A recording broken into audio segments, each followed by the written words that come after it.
আসসালামু আলাইকুম। IBS tours and travels থেকে আমি কে মজিবুর রহমান বলছি। বরাবরের মতো আবার নতুন একটি ভিডিও নিয়ে আপনাদের মাঝে উপস্থিত হয়েছি।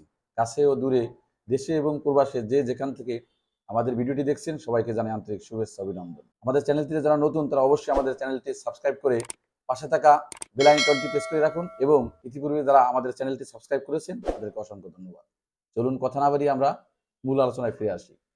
আজ কথা বলতে যাচ্ছি, আপনারা অনেকেই আমাকে হোয়াটসঅ্যাপ ফেসবুকে বারবার নক করতেছেন যে পর্তুগাল D1 ক্যাটাগরির ভিসায় দিল্লিতে বিএফএস গ্লোবালের অ্যাপয়েন্টমেন্টের জন্য।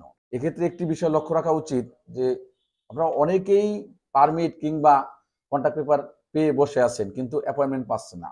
আপনাদের সংশ্লিষ্ট মাধ্যম এজেন্ট বলেন আর যাই বলেন না কেন, তারা আপনাদেরকে বলতেছে দিল্লিতে অ্যাপয়েন্টমেন্ট সংগ্রহ করা যাচ্ছে না। তাদেরকে বলছি আপনারা আমাদের সাথে যোগাযোগ করতে পারেন। আরেকটি বিষয় বলে রাখি যে আমাদের সাথে যোগাযোগ করার আগে আপনাকে 10টি পেপার সংগ্রহ করে রাখতে হবে।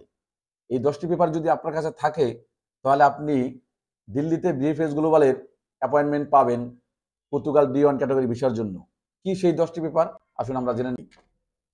তো প্রথমে আছেন 1 নম্বরে সাথী দাও পার্মানেন্টে অর্থাৎ স্থায়ী সনদ, ওয়ার্ক কন্ট্রাক্ট চাকরির চুক্তিপত্র, সোশিয়াল, যেটা সোশিয়াল সিকিউরিটি বলা হয়, ফিনান্স আর্থিক নথি, ওয়ার্ক ইন্স্যুরেন্স চাকরির বীমা, হাউস এগ্রিমেন্ট বাসার চুক্তিপত্র, টার্ম অফ রেসপন্সিবিলিটি দায়িত্বের চুক্তি, হাউস পিকচার যে বাসায় আপনি থাকবেন সেই বাসার ছবি, work place picture and location অর্থাৎ আপনি যেখানে কাজ করবেন সেখানকার ছবি দিতে হবে এবং সেখানকার লোকেশন দিতে হবে, applicant list in Excel sheet অর্থাৎ আপনি যে অ্যাপ্লিকেন্ট এটা এক্সেল শিটে আপনার নাম এবং মেল নাম্বার থাকতে হবে।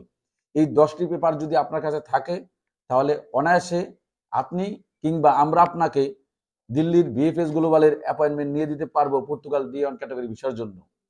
এখন আসি, আপনারা অনেকের কাছে এই 10টি পেপার নেই, যার কারণে আসলে আপনারা দিল্লিতে অ্যাপয়েন্টমেন্ট পাচ্ছেন না।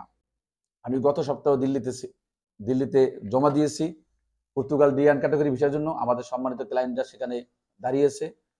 আর আরেকটা বিষয় বলে রাখি, আপনারা অনেকেই প্রশ্ন করতেছেন যে আসলে মেডিকেল ভিসা দিয়া দিল্লির বিএফএস গ্লোবাল ফেস করা যায় কিনা। তাদেরকে বলে রাখি 100% যায়।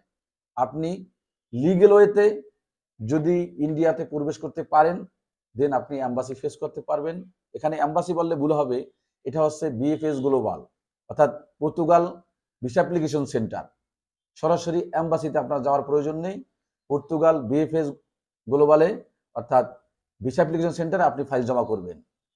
তাদেরকে বলে রাখি যে দেখুন, আমাদের সম্মানিত আরও 6টি ক্লায়েন্ট যারা ইতিপূর্বেই যমুনা আইব্যাক সেন্টারে তাদের পাসপোর্ট জমা করেছেন, এই টোকেন আমার কাছে অলরেডি দেখতেছেন।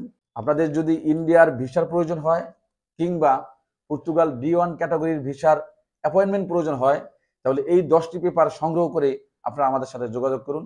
আমরা ইনশাল্লাহ আপনাদের এই অ্যাপয়েন্টমেন্ট নিয়ে দিতে পারবো। এবং আরেকটি বিষয় সেটা হচ্ছে যে আপনারা আমাদের সাথে যোগাযোগ করুন ইন্ডিয়ার ভিসার জন্য, সেটাও আমরা সমাধান করে দিতে পারবো ইনশাল্লাহ।